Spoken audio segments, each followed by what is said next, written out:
ಅದು ಗೋವಿಂದ ಕಾರಜೋಳ ಅವರು ಕೂಡ ಇದಕ್ಕೆ ಸಂಬಂಧಪಟ್ಟ ಹಾಗೆ ಮಾತನಾಡಿದ್ದು, ಈಗ ಯಾರೋ ಕಿಡಿಗೇಡಿಗಳು ಗದ್ದಲವನ್ನ ಎಬ್ಬಿಸ್ತಾ ಇದ್ದಾರೆ ಅಂತ ಬೆಳಗಾವಿಯಲ್ಲಿ ಸಂಸದ ಗೋವಿಂದ ಕಾರಜೋಳ ಹೇಳಿಕೆಯನ್ನ ಕೊಟ್ಟಿದ್ದಾರೆ. ಮಹಾರಾಷ್ಟ್ರ ಕರ್ನಾಟಕ ನಡುವೆ ಬಸ್ ಸಂಚಾರ ಸ್ಥಗಿತ ಆಗಿದೆ.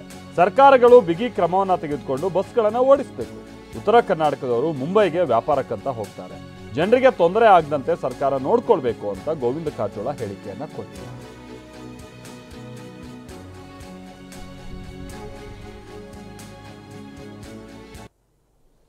ಇವತ್ತು ಕೆಲವು ತಿಳಿಗೇಡಿಗಳು ಇಂಥ ಕೃತ್ಯಗಳನ್ನ ಎಸಗ್ತಾ ಇರ್ತಾರೆ ಭಾಷೆಯ ಹೆಸರದ ಮೇಲೆ.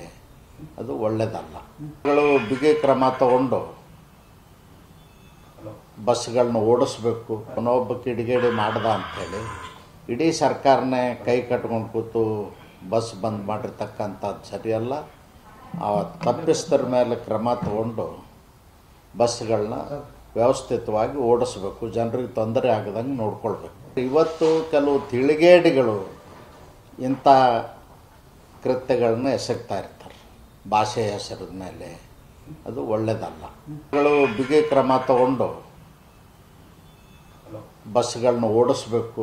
ಒಬ್ಬ ಕಿಡಿಗೇಡಿ ಮಾಡ್ದ ಅಂಥೇಳಿ ಇಡೀ ಸರ್ಕಾರನೇ ಕೈ ಕಟ್ಕೊಂಡು ಕೂತು ಬಸ್ ಬಂದ್ ಮಾಡಿರ್ತಕ್ಕಂಥದ್ದು ಸರಿಯಲ್ಲ.